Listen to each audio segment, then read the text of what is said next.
నా పేరు లోకిని రాజు. నేను తెలంగాణ ఆదివాసీ ఎరకల సంఘం రాష్ట్ర అధ్యక్షుడిని. ఈరోజు తెలంగాణ ఆదివాసీ ఎరకల సంఘం రాష్ట్ర కమిటీ ఆధ్వర్యంలో తొలి ఏకాదశి రోజున ఏకలని యొక్క జయంతి కార్యక్రమం హైదరాబాద్ కేంద్రంగా ట్యాంక్ బండ్ కుమ్రమీ దగ్గర జరుపుకున్నాం. ఈ యొక్క కార్యక్రమానికి ముఖ్య అతిథులుగా ఎమ్మెల్సీ గారు, జాగృతి అధ్యక్షులు గౌరవ శ్రీమతి కవితక్క గారు ముఖ్య అతిథిగా రావడం జరిగింది. మేము ఒక్కడే కోరుతా ఉన్నాం ప్రభుత్వానికి, ఏకలవ్యుడు అంటేనే మహాభారతం అంటే ఏకలవ్యుడు. అటువంటి మహాభారతంలో కౌరవ పాండవులకు ధీటుగా వీలి విద్యలో మించినటువంటి వీరుడు మరి మహాభారతంలో లేడు, ఇప్పటికి ప్రపంచం కూడా ఎవరు లేరు. త్యాగానికి మారుపేరైనటువంటి ఏకలవ్యుడు. ఆయన యొక్క వీలి విద్యలను చూసి ద్రోణాచార్యుడు ఓడ్చుకోలేక అందుకటువంటి మాటకు కట్టుబడి తన బుటన వేసినటువంటి చరిత్ర, త్యాగం మా జాతిలో ఉన్నది. ఆ రోజు నుంచి కూడా ఈ రోజు వరకు కూడా మరి ఏకలవ్యుని వారసులుగా మేము కొనసాగుతున్నాం. ఆ రోజు ఈ రోజు వరకు కూడా మేము సమాజంలో అన్నిటికీ అన్యాయానికి గురవుతూ ఉన్నాం, త్యాగానికి గురవుతూ ఉన్నాం. కాబట్టి ప్రభుత్వాలు వస్తూ ఉన్నాయి, మంత్రులు, ముఖ్యమంత్రులు వస్తూ ఉన్నారు, కానీ మా ఎరకల జాతిని మాత్రం పట్టించుకోవడం లేదు. కానీ గత ప్రభుత్వం కేసీఆర్ గారు పట్టించుకొని కొన్ని సమస్యలు పరిశీలన చేశారు. అవి కొన్ని పెండింగ్లు ఉన్నాయి. ఆ పెండింగ్ ఉన్న సమస్యలు ఏంటంటే ఏకలవ్య భవనం ఇంకా పూర్తి కాలేదు. రెండవది కేసీఆర్ ఇచ్చినటువంటి ఎరకల ఎంపవర్మెంట్ స్కీము 60 కోట్ల నిధులు ఇచ్చారు. ఆ స్కీమ్ని మళ్ళీ ఏదైతే కొనసాగించని చెప్పి మేము కోరుతా ఉన్నాం. ఏదైతే చేవెళ్ళలో ఎన్నికల ముందు ఇచ్చినటువంటి కాంగ్రెస్ ప్రభుత్వం పార్టీ మరి ఎరకల కార్పొరేషన్ ఏర్పాటు చేసి 500 కోట్లు ఇస్తా అన్నారు, అది ఇంతవరకు ఇవ్వలేదు. ఇవి మాత్రం ఖచ్చితంగా ఇవ్వని చెప్పి మేము కోరుతా ఉన్నాం. ఇలా స్థానిక ఎన్నికలు వస్తూ ఉన్నాయి. రాష్ట్ర వ్యాప్తంగా మరి ఎస్టీ కోట కింద మా ఎక్కడైతే మా జనాభా ఉన్నదో మా ఎరకల వాళ్ళకు కూడా అవకాశం అని చెప్పేసి మేము రాష్ట్ర ప్రభుత్వానికి, అన్ని రాజకీయ పార్టీలు కూడా మేము కోరుతా ఉన్నాం. మేము ఇప్పటికి కూడా కొన్ని సంవత్సరాలుగా మేము సభలు సమావేశాలు ఏర్పాటు చేసి మంత్రులకి అందరికి ఇస్తున్నా కానీ ఎవ్వరు కూడా కనీసం వీళ్ళు ఎస్టీలు ఎరకల వాళ్ళు వీళ్ళు మైదాన ప్రాంతంలో ఉన్నారు, వీళ్ళ కుల వృత్తులు తట్టలు పుట్లు అల్లుకోవడం, పందులు పెంచుకోవడం, చెప్పుకోవడం, వీళ్ళ కుల కనుమరుగు అయిపోయినాయి. కనీసం వీళ్ళని ఆదుకుందని మన ఆలోచన మాత్రం ప్రభుత్వాల గారు పాలకులు లేవని చెప్పి నేను కోరుతా ఉన్నా. కేవలం ఏ ప్రభుత్వం వచ్చినా ఏజెన్సీ ప్రాంతం వాళ్ళు మా మిత్రులే, కోయ కానీ, గోండు కానీ, లంబడ కానీ, మిగతా దగ్గర కానీ ఆ ఏజెన్సీలు ఉన్నటువంటి ఐటీడీలో ఉన్న సంపాదన, ఏజెన్సీ ఉన్నటువంటి చట్టాలు వాళ్ళు వర్తిస్తూ ఉన్నాయి. వాళ్ళకు చాలామంది పోడు భూములు ఉన్నాయి, బంజరు భూములు ఉన్నాయి, ప్రభుత్వ భూములు ఉన్నాయి, అసైన్మెంట్ భూములు ఉన్నాయి. ఒక్కొక్కరికి 100, 50, 20 ఎకరాల భూములు ఉన్నాయి. వాళ్ళు మాకు ఎటువంటి భూములు లేనటువంటి ఈ రాష్ట్రంలో ఉన్నామంటే ఒక ఎరకల జాతి మాత్రమే. కనీసం మేము అన్నిట్లలో కోల్పోయినాం. ఈ రాష్ట్రంలో ఉన్నాం, ఈ రాష్ట్రంలో మా ఓటు హక్కు ఉన్నది, మా ఓటు జనాభా ఉన్నది, మేము అందరికీ పార్టీ ఓట్లు వేస్తూ ఉన్నాం. ఇలా ప్రభుత్వంలో అన్ని రంగాల్లో మేము ఉన్నాం. అన్ని రంగాల్లో కూడా మేము వస్తురూపంగా కొంటా ఉన్నాం, బంగారం కొంటా ఉన్నాం, భూములు కొంటా ఉన్నాం, ఇల్లు కొంటా ఉన్నాం, అన్ని రకాలమైన వస్తువులు జిఎస్టీ వస్తూ ఉంది. అంతా ప్రభుత్వం ఖజానా పోతూ ఉన్నది. కనీసం మా వాటా మాకన్నా ఇవ్వాలి కదా. ఇలా ట్రైబల్ బడ్జెట్ పెట్టిర్రు, 360 కోట్లు ఇచ్చిర్రు. 360 కోట్లల్లో ఒక్క రూపాయి కూడా మాకు రాలేదు. గత సంవత్సరం రావట్లేదు. మరి అవి ఏమైపోతూ ఉన్నాయి? అవి ఎవరు ఖర్చు పెడతా ఉన్నారు? ఇప్పటికీ ట్రైకార్ డిపార్ట్మెంట్ ఒక్క రూపాయి మాకు రాలేదు. సంక్షేమ పథకాలు అందట్లేవు, ట్రైకార్ లోన్లు మాకు ఇస్తలేరు. ఎక్కడ కూడా మాకు అన్యాయం జరుగుతుంది. కాబట్టి ఖచ్చితంగా ఈ రాష్ట్ర ప్రభుత్వం మరి రేవంత్ రెడ్డి గారు మా జాతిని గుర్తించి మా సమస్యలను కూడా ప్రశ్నించే విధంగా ప్రభుత్వాలు పనిచేయని చెప్పి నేను ప్రభుత్వాన్ని డిమాండ్ చేస్తున్నా, రిక్వెస్ట్ చేస్తా ఉన్నా. ఎన్నికల ముందు చేవెళ్ళ డిక్లరేషన్లో ఎరకల ఏకలవ్య కార్పొరేషన్ ఏర్పాటు చేసి 500 కోట్ల రూపాయలు బడ్జెట్ ఇచ్చి ఎరకల జాతిని కాపాడుతా అని చెప్పేసి రేవంత్ రెడ్డి గారు హామీ ఇచ్చారు. మేము ఫస్ట్ అదే అంటున్నాం, చైర్మన్ కాదు ఫస్ట్ మాకు మీరు ఇచ్చిన హామీ ఏంటి? కార్పొరేషన్ ఏర్పాటు చేస్తున్నారు, 500 కోట్లు బడ్జెట్ ఇస్తున్నారు, అది ఫస్ట్ ఇవ్వని చెప్పుకుంటున్నాం. అది ఇస్తే కదా పాలక వర్గాలు ఉండేది, చైర్మనా డైరెక్టర్లే అనేది. ఫస్ట్ మీరు అది పెట్టలే కదా. ఆ కార్పొరేషన్ ఏర్పాటు చేయండి, 500 కోట్ల బడ్జెట్ మాకు ఇవ్వండి. అప్పుడు ఎవరు ఏందనేది అది ప్రభుత్వం నిర్ణయం చేస్తుంది. ఇప్పుడు మేము చైర్మన్ కోసం డిమాండ్ చేస్తలేము. చైర్మన్ గురించి మాకు సమస్య కాదు. మా సమస్య ఏంది? మీరు అన్నటువంటి ఏదైతే బడ్జెట్ ఉందో 500 కోట్లు అది మాకు ఇవ్వమని చెప్పున్నాం. మాకు ప్రత్యేక కార్పొరేషన్ ఏర్పాటు చేయమంటున్నాం. మేము ఇప్పటికి కూడా ట్రైకారు కార్పొరేషన్ ఉన్నది, జీసీఎస్ కార్పొరేషన్, అట్లా ఎప్పుడు కూడా మాకు అవకాశాలు ఒక డైరెక్టర్ పోస్ట్ ఇవ్వలే, ఒక చైర్మన్ పోస్ట్ ఇవ్వలే. ఏ ఉన్నా లంబడ, కోయ, గోండు వాళ్ళే ఉన్నారు. కావట్లేదు, తీసుకోండి. మీరు ఒక అవకాశం మాకు ఇవ్వచ్చు కదా. ఇన్ని సంవత్సరాలు మేము కష్టపడుతున్నాం. ఒక డైరెక్టర్ పోస్ట్, ఒక నామినేట్ పోస్ట్ చేయొచ్చు కదా. ఎక్కడ కూడా మాకు అవకాశం లేదు. ఎన్ని రోజులని మేము ఉండాలి, ఎన్ని రోజులని మేము చేయాలి. అందుకే మేము అంటున్నాం, ఈ ప్రభుత్వానికి మొత్తం మా జాతి అంతా కూడా నమ్మి ఓట్లు వేసినాం, మేము గెలిపించుకున్నాం. రేవంత్ రెడ్డి గారు రాష్ట్ర ముఖ్యమంత్రిగా అయినారు. దయచేసి మేము మాకు గుర్తించి మా కష్టంగా మాకు విద్యా ఉద్యోగ రంగాల్లో, రాజకీయ రంగాల్లో మా ఆత్మగారు కాపాడంగా మాకు ఆదుకోమని చెప్పి మా ప్రభుత్వాన్ని కోరుతాం. సీతక్క దగ్గరికి మేము 2-3 సార్లు పోయినాము, లెటర్లు ఇచ్చినాం. అలాగనే సీఎం మన ప్రిన్సిపల్ సెక్రటరీ శాంతకుమార్ మేడం కూడా ఇచ్చినాం. ఇంతవరకు కూడా మాకు ఫోన్ రాలేదు, మాకు ఒక లెటర్ రాలేదు. ఎలాంటి చర్చ లేదు, ఎట్లాంటి లేదు. ఏది ఉన్నా కానీ మిగతా ట్రైబల్ ఇష్యూస్ మాట్లాడతాను. అలా మేము ట్రైబల్స్, మేము ఎస్టీలము, మేము ఆదివాసులము, మేము ఎరకలోళ్ళము, మా గురించి మాట్లాడిన ఏ ట్రైబల్ ఎమ్మెల్యే కానీ మంత్రి కానీ లేరు. ఏమన్నా అంటే మీ మంత్రి ఉందని చెప్పి అంటున్నారు, మీ ఎమ్మెల్యేలు ఉన్నా అంటున్నారు. మరి ఎందుకు ఉంటున్నారో మరి వాళ్ళకి తెలవాలి. చేయలేదా? లేఖలు రాయడం కానీ ఏమి మీ ఎమ్మెల్యేతో మాట్లాడలేదా? ఇప్పుడు ట్రైబల్ ఎమ్మెల్యేసి ఒక్కొక్క కాన్స్టిట్యూన్సీలో ఉన్నారు. ఇప్పుడు సీతక్క గారు మొత్తము రాష్ట్రంలో ఒక పేరున్నటువంటి మంత్రి గారు. మేము 2-3 సార్లు కలిసినాం. మేము లెటర్ ఇచ్చినాం. అలాగనే ప్రిన్సిపాల్ సెక్రటరీ గారికి కలిసి ఇచ్చినాం. వేమ నరేందర్ రెడ్డి సార్ కూడా ఇచ్చినాం. అలాగనే పొన్న ప్రభాకర్ సార్కి ఇచ్చినాం. ఇవన్నీ అంటే మేము పాలపులో ఉన్నాం. ఇప్పుడు కాంగ్రెస్ ప్రభుత్వం వచ్చిన కాంచి వెళ్ళి మేము లెటర్ ఇచ్చుకుంటూ పాలపులో ఉన్నాం.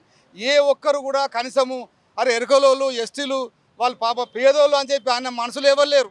ఇప్పుడు గత ప్రభుత్వం ఎందుకంటున్నా ఊకే కేసీఆర్ ప్రభుత్వం అని. కేసీఆర్ ప్రభుత్వం గుర్తించినా చెప్పి అంటున్నా. నువ్వు ఎందుకు గుర్తించావు? మేమే పాపం చేసినామని చెప్పి అంటున్నాం. మేము ఓట్లు వేయలేదా? మా జాతి వేయలేదా ఓట్లు? మీ వెనక తిరగలేదా? ఇప్పుడు మా నాయకులు ఉన్నారు కదా, ఎరకలోళ్ళు కూడా మా దాంట్లో మీ పార్టీలో ఉన్నారు కదా, కండగప్పుకొని తిరుగుతూ ఉన్నారు. వాళ్ళకి న్యాయం చేయండి. కానీ ఎక్కడ న్యాయం చేయకుండా మాకు అన్యాయం చేస్తారు కదా. గత ప్రభుత్వంలో ఇచ్చారు, ఎమ్మెల్సీ పదవి ఇచ్చిండ్రు, ఏకలే భవనం కట్టించారు, ఎరకల ఎంపవర్మెంట్ స్కీమ్ ఇచ్చిండ్రు. అది అట్లా ప్రభుత్వం పోయేది ఇప్పుడు మాకు రావట్లేదు. ఇప్పుడు మీ ప్రభుత్వం ఉన్నది, మాకు అవన్నీ ఇవ్వచ్చు కదా. ఇస్తే మీ వెనకాల ఉంటుంది కదా, మరి ప్రజలందరూ నమ్ముతారు కదా. ఏది అమలు చేయట్లేదు. మేము అదే చెప్తున్నాం, కొత్త మాకు ఇవ్వకండి. మీరు ఇచ్చినటువంటి హామీ ఏంది? ఎరకల కార్పొరేషన్ 500 కోట్లు, అది ఒక్కటి అమలు చేయండి. 2 కదా ప్రభుత్వం ఇచ్చినటువంటి ఎరకల ఎంపవర్మెంట్ స్కీము, వాళ్ళందరూ కులవృత్తుల మీద బతుకుతా ఉన్నారు. 60 కోట్లు ఇచ్చారు కదా, అది ఎన్నికల ముందు పోయింది, అది ప్రభుత్వం మారింది కాబట్టి అది పెండింగ్లో ఉంది. ఆ స్కీమ్ని యథావిధిగా కొనసాగించి మమ్మల్ని ఆదుకోమని చెప్పి అంటున్నాం. ఏకలవ్య భవనం పిల్లల చదువు కోసం మేము అడిగినాం. అప్పుడు కేసీఆర్ గారు ఎకరం భూమి 3.5 కోట్లు పెట్టి కట్టించారు, అది పూర్తి కాలే. కాబట్టి ఇటువంటి ఈ విషయాలని మేము అడుగుతున్నాం. మేము ఏమి అడుగుతలేము ఎక్కువ. ఉన్న ఈ 2-3 డిమాండ్లని మీరు కొంచెం గుర్తించి ఒక ప్రెస్ మీట్ పెట్టి ఒక ట్రైబల్ అడ్వైజర్ కమిటీలను, లేకపోతే ఒక మంత్రి శాఖ ద్వారానో, లేకపోతే ఇప్పుడు అడ్లూరి లక్ష్మణ్ కుమార్ సార్ ఉన్నారు, దేవుని దయ వల్ల అతనన్న చర్య తీసుకొని మా సమస్య పరిశీలిస్తే ఈ రాష్ట్రంలో ఎరకలను కూడా కాంగ్రెస్ పార్టీ, కాంగ్రెస్ ప్రభుత్వం పట్టించుకొని చెప్పి ఆయన ఒక పేరు మీకు వస్తుందని చెప్పి నేను కోరుతా ఉన్నా. నా పేరు వనం రమేష్, తెలంగాణ ఆదివాసీ ఎరకల సంఘం రాష్ట్ర కోశాధికారి. గత 10 సంవత్సరాలలో గత ప్రభుత్వం చేసినటువంటి సంక్షేమ పథకాలు ఒక దారికి వచ్చినాయి. కానీ ప్రస్తుత ప్రభుత్వంలో ఉన్న ఎస్టీ ఎమ్మెల్యేలు కూడా, ఎస్టీకి సంబంధించిన మంత్రులు కూడా ఎస్టీల మీదనే వివక్ష జరుగుతుంది. ఇవాళ మా సమస్యలు ఎస్టీల మంత్రి దృష్టి తీసుకపోతే చూద్దాం చేద్దాం అంటారు, కానీ ఎక్కడ కూడా పరిష్కారం చేస్తలేరు. ఎస్టీ మంత్రులు కానీ ఎస్టీ ఎమ్మెల్యేలు కానీ, ఇప్పుడు మా ఎరకల సామాజిక వర్గంలో ఎమ్మెల్యేలు ఎంపీలు లేకపోవడం వల్లనే మాకు ఇంత అన్యాయం జరుగుతుంది. ఇప్పుడు ఆ ఎస్టీ ఎమ్మెల్యేలు ఎవరైతుర్రో వాళ్ళ నియోజకవర్గము వాళ్ళ జాతికి అంకితం అవుతుర్రు. ఏదైతే ఎస్టీల మిగతా తెగలు ఉన్నాయో వాళ్ళకు న్యాయం చేస్తలేరు. ఇప్పుడు నేను గౌరవ రాష్ట్ర ముఖ్యమంత్రి గారిని కూడా నేను అభినందిస్తున్నాను. ఎందుకు అభినందిస్తున్నా అంటే, గిరిజన శాఖ ఏదైతే ఉన్నదో ఇవాళ ఎస్సీ సామాజిక వర్గం చెందిన వ్యక్తికి ఇచ్చిన కాబట్టి సంతోషపడుతున్నా. అదే మంత్రి ఇవాళ గిరిజనులకు ఇచ్చినట్టయితే గిరిజనుకి ఇక్కడ న్యాయం చేస్తలేడు. ఇలా ముఖ్యమంత్రి గారు దృష్టిలో పెట్టుకొని ఎరకల లాంటి ఇంకా ఎన్ని తెగలు ఉన్నాయో వాళ్ళందరినీ కూడా గుర్తించాలి. ఎరకల తెగకు ఏదైతే హామీ ఇచ్చారో కార్పొరేషన్, అది ఇమీడియట్గా న్యాయం చేసి ఆ కార్పొరేషన్ చైర్మన్ను, కార్పొరేషన్ బాడీని ఏర్పాటు చేయాలి. 500 కోట్లు రిలీజ్ చేయాలి. ఇవాళ గతం నుంచి రాజకీయ పట్ల ఏమనుకుంటున్నారంటే, ఎస్టీలో ఒక లంబడనో, కోయకో, గొండుకో ఒక ఎమ్మెల్యే, ఎంపీ, మంత్రి ఇస్తే మిగతా వర్గాల న్యాయం జరుగుతుందంటారు. అసలు విషయం ఇక్కడ అన్యాయం ఎక్కడ జరుగుతుందంటే, ఈ గిరిజనులలో గెలిచిన ఎమ్మెల్యేలు వాళ్ళ ఒక్క తెగ పని చేసుకుంటారు, మిగతా తెగలకు చేస్తలేరు. ప్రధాన రాజకీయ పార్టీలకు కానీ ప్రస్తుతం ఉన్న కాంగ్రెస్ ప్రభుత్వం నేను ఒకటే డిమాండ్ చేస్తున్నా, ఏదైతే మీరు మంత్రి పదవి ఇచ్చినా కానీ ఎమ్మెల్యే ఇచ్చినా వాళ్ళకి చెప్పండి, మీకు ఎమ్మెల్యే కానీ మంత్రి ఇచ్చింది మీ ఒక్క తెగ కోసం కాదు, మీరు అన్ని తెగలకు న్యాయం చేయాలి. డాక్టర్ బాబాసాహెబ్ అంబేద్కర్ ఇచ్చిన రాజ్యాంగం మీద మీరు ఏదైతే రిజర్వేషన్ సీట్ల గెలిచిర్రో ఆ రిజర్వేషన్లు ఉన్న ఆ తెగలకన్నిటికీ న్యాయం చేయాలని చెప్పి కూడా ప్రధాన పార్టీలు గుర్తుంచుకోవాలి. భవిష్యత్తులో కూడా ఏ తెగ నుంచి అయితే ఎస్టీలో గెలిచిరో వాళ్ళ ఒక్క తెగ కాకుండా మిగతా తెగలు చేయాలి. మిగతా తెగలకు చేయకపోతే ఆ తెగకు సంబంధించిన ఎమ్మెల్యేల మంత్రుల మీద కూడా తిరుగుబాటు ఉంటుంది. మిగతా తెగల తరఫున నేను తెలంగాణ ఆదివాసీ ఎరకల సంఘం తరఫున డిమాండ్ చేస్తున్నా. ఎరకల ఎంప్లాయీస్ అసోసియేషన్ తరఫు నుంచి రాష్ట్ర అధ్యక్షునిగా శ్రీరామ్ సదానందం మాట్లాడుతున్నాం. గత స్వతంత్రం వచ్చినప్పటి నుంచి ఇప్పటి వరకు షెడ్యూల్ తెగలలో ఎరకల కమ్యూనిటీకి కానీ, చిన్న చిన్న కమ్యూనిటీలు, ట్రైబల్స్లో ఉన్న కమిటీలు కానీ ఏ ప్రభుత్వం పట్టించుకోవట్లేరు. వాళ్ళ జనాభా చాలా తమాషా ప్రకారం చాలా తక్కువ ఉంది కాబట్టి వీళ్ళు ఓట్లేస్తే మేము గెలిచినామా అన్న ధీమలో ప్రభుత్వాలు ఉన్నది. అది కరెక్ట్ కాదు. రాజ్యాంగంలో ఉన్న ప్రకారంగా ప్రతి కులానికి రాజకీయ అవగాహన కలిగించాలా, వాళ్ళని సామాజికంగా ఆదుకునే బాధ్యత ప్రభుత్వం ఉంటుంది. కాబట్టి రాష్ట్ర ముఖ్యమంత్రి గారు, మీరు రాష్ట్రానికి ముఖ్యమంత్రి కాబట్టి ప్రతి తెగల చిన్న చిన్న కులాలు ఉంటారు కాబట్టి వాళ్ళందరినీ ఒక తాడికి తెచ్చి వాళ్ళకి న్యాయం చేసే విధంగా ఉండాలి. కాబట్టి బడ్జెట్లో 17,000 కోట్ల రూపాయలు గిరిజన తెగ పెట్టారు. ఇంతవరకు 17,000 కోట్లు ఏ సామాజిక వర్గాలకు న్యాయం జరగలేదు. ఒక 3 సామాజిక వర్గాలే, లంబాడ, కోయ, గోండ్ వరకే ఈ బడ్జెట్లో చెందుతుంది. కాబట్టి ఇది మంచి పద్ధతి కాదు. బాబాసాహెబ్ అంబేద్కర్ గారు రాజ్యాంగం రాశారు, భారతదేశంలో ఉన్న ప్రతి కులస్తులకి న్యాయం జరిగేలా విధంగా ఉండాలని చెప్పి రాష్ట్ర ముఖ్యమంత్రి గారికి మేము ప్రత్యేకంగా కోరుతున్నాం. ఇక పైన వచ్చే బడ్జెట్లలో మీరు ఒకటి దాన్ని అనలైజ్ చేసి గిరిజన బడ్జెట్లలో ఎవరికి ఎంత వాటా పోయిందనేది దాన్ని అనలైజ్ చేసి న్యాయం చేయాలని చెప్పి కోరుకుంటున్నాం. ముఖ్యంగా ఏంటంటే ఈ ప్రభుత్వ ఉద్యోగాలలో ఎరకల తెగలకుండా కొంతమంది ఆఫీసర్లు ఉన్నారు. వాళ్ళకు పోస్టింగ్ ఇచ్చిపోయి మళ్ళీ వాళ్ళని రివర్స్ చేసి వెనుకకు పంపిస్తూ ఉన్నారు. మేము దగ్గర ఇప్పుడు 5 లక్షల జనాభాలో ఒక ఉద్యోగాలు అంటే ఒక 1% ఉంటాము, ఒక 1000 మంది ఉంటాం. 1000 మందిలోకి ఒక 5-6 మంది, ఒక 10 మంది ఆఫీసర్లు ఎవరిలో ఉంటారు. వాళ్ళకు పోస్టింగ్ రావడంతో మళ్ళీ వాళ్ళని రివర్స్ చేసి మళ్ళీ ఇంకా పోస్టింగ్ ఇస్తూ ఉన్నారు.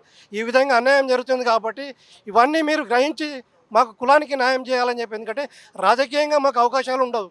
కనీసం నామినేటెడ్ పదవులన్నా కాంగ్రెస్ ప్రభుత్వంలో మా వాళ్ళు ఉన్నారు కాబట్టి వాళ్ళకైనా నామినేట్ పదవులు ఇచ్చి వాళ్ళ ద్వారా మాకు న్యాయం జరుగుతుందని చెప్పి మేము కోరుకుంటాం. రాష్ట్ర ముఖ్యమంత్రి గారికి ప్రత్యేకంగా దీని మీద అవకాశం ఇచ్చి మంచి చేయాలని చెప్పి కోరుకుంటున్నాం. Thank you.